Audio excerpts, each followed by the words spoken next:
আজকে আমি গুঁড়া মাছ দিয়ে সিম দিয়ে মূলা দিয়ে রান্না করব। আমি প্যানে তেল দিয়ে দিলাম। তেল দেওয়ার পরে কাঁচামরিচ আর পেঁয়াজ কুচি দিয়ে দিলাম। আসসালামু আলাইকুম গাইস, আপনারা সবাই কেমন আছেন? পেঁয়াজটাকে আমি ভেজে নেব। পেঁয়াজটা ভালোভাবে ভাজা হয়ে গেছে। এখন এটার সাথে অ্যাড করব মশলা। এখানে মশলা ছিল 1.5 চা চামচ হলুদের গুঁড়া, 2 চা চামচ মরিচের গুঁড়া, 1 চা চামচ জিরার গুঁড়া, 1 চা চামচ ধনিয়ার গুঁড়া আর স্বাদ মতো লবণ। আমার মশলাটা কষানো হয়ে গেছে। মশলা যত কষাবেন তরকারির স্বাদ তত বেড়ে যাবে। দেখুন মশলার উপরে তেল উঠে গেছে, তখন বুঝবেন যে মশলাটা ভালোভাবে কষানো হয়ে গেছে। এখন এটার সাথে আমি অ্যাড করব গুঁড়া মাছ। গুঁড়া মাছটা আমি একটু কষিয়ে নিব।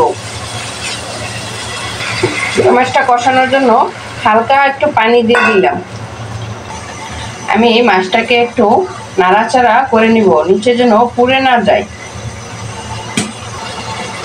মাছটা কষানো হয়ে গেছে। এখন এটাকে একটা বাটিতে তুলে নেব।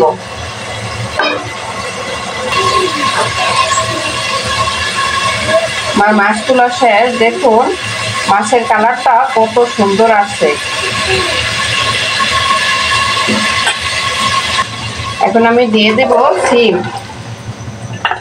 সিমটা আমি মশলার সাথে নাড়াচাড়া করে নেব।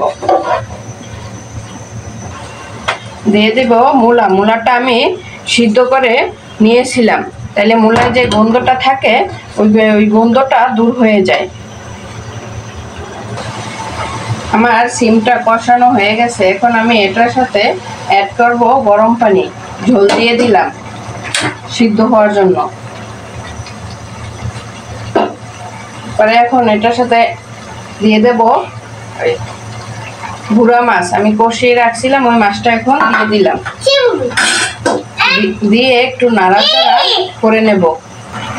এখন দিয়ে দেব ধনেপাতা।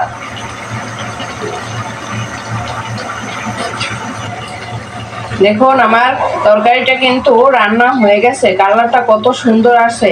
আমার ভিডিওটি যদি আপনাদের কাছে ভালো লাগে তাহলে অবশ্যই শেয়ার করে দিবেন আর কমেন্ট করে জানাবেন। আল্লাহ হাফেজ।